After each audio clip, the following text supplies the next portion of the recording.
diskarte o diploma? Matagal nang sinesend sa akin to, sabi, ano opinion mo dyan, diskarte o diploma? Kapag may opportunity, kuha ka ng diploma. No? Halos lahat naman tayo may opportunity para mag-aral. Kung may opportunity ka, kuha ka ng diploma.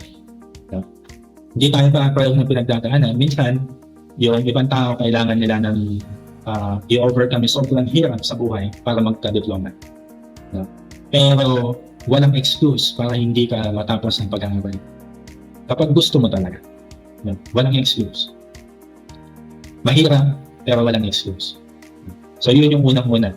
Kung may opportunity ka, kuha ka ng diploma. Bakit? Kasi kapag meron kang diploma,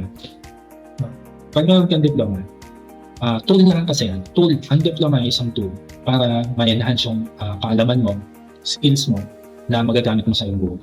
Kapag meron kang diploma, hindi yan guarantee. No? Hindi 100% na aasenso yung buhay mo pagka may diploma. Pero, mataas yung tsansa na makakatulong yan sa buhay mo. So, kasi madalas naririnig ko yung mga diskarte o diploma na yan doon sa mga fake guru. Ano yung mga fake guru na yan? Yung nagpapanggap sila na lumahasa sa isang bagay na kahit daw hindi naman sila nagtapos ng isang kurso, expert sila, yung mga ganun. Pero ito na lang yung simpleng explanation natin. Ilan doon sa mga kakilala ninyo yung hindi nakapagtapos, walang diploma, pero umasenso sa buhay. Doon sa dati nilang status. Kunwari, mahirap ka. Nung after 5 years, kumusta na? Parang gano'n. Mahirap. Same, gano'n ka pa rin ba kahirap? O umasenso ka na kahit konti? Versus dun sa mga kakilala mo na may diploma at umasenso dun sa dati nilang status. Ganon. Sa lahat ng tao sa Pilipinas, ilan yung mga taong diskarte lang ang ginamit, umangat sila sa buhay, versus dun sa mga mayroong diploma at umangat sila sa buhay. Pag sinabi natin umangat sa buhay, kasi ang mga ginagamit nilang example dyan, bakit si Mark Zuckerberg?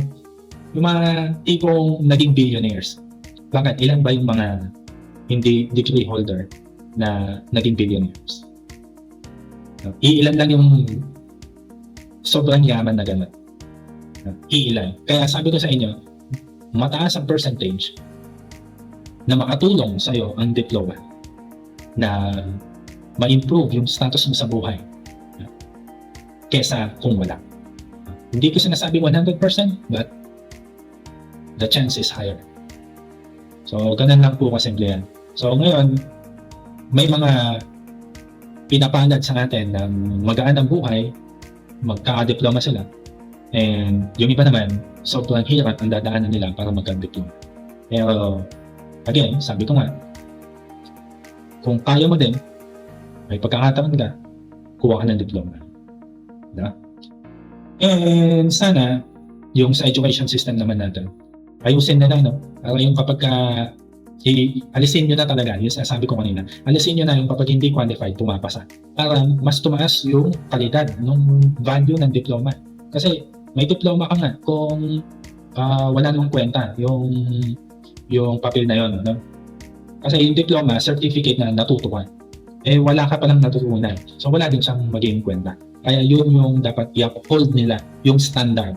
No? Huwag nilang babaan yung standard. Kung hindi, dapat panindigan nila yung standards na yun. No? Para yung value ng pinaghirapan mo, hindi bababa. So, okay. Umaba na ang ating kwentuhan. Hopefully, makatulong yung mga tips natin today, no? Yung ating opinion, para tayo ay umasenso. No? Again, umasenso hindi lang sa pera, kung hindi umasenso tayo sa lahat ng aspeto ng buhay. And thank you so much.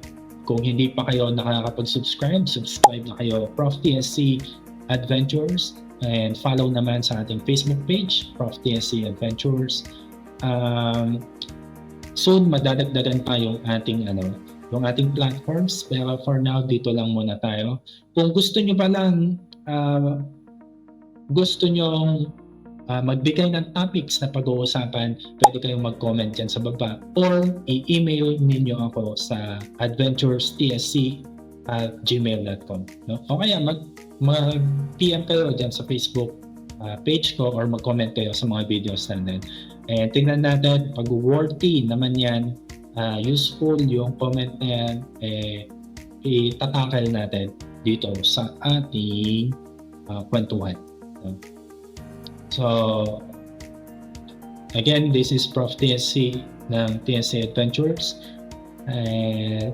Sana kapulutan nyo ng aral o may saysay yung ating kwentuhan ngayong gabi. So, I'll see you on the next one. Thank you.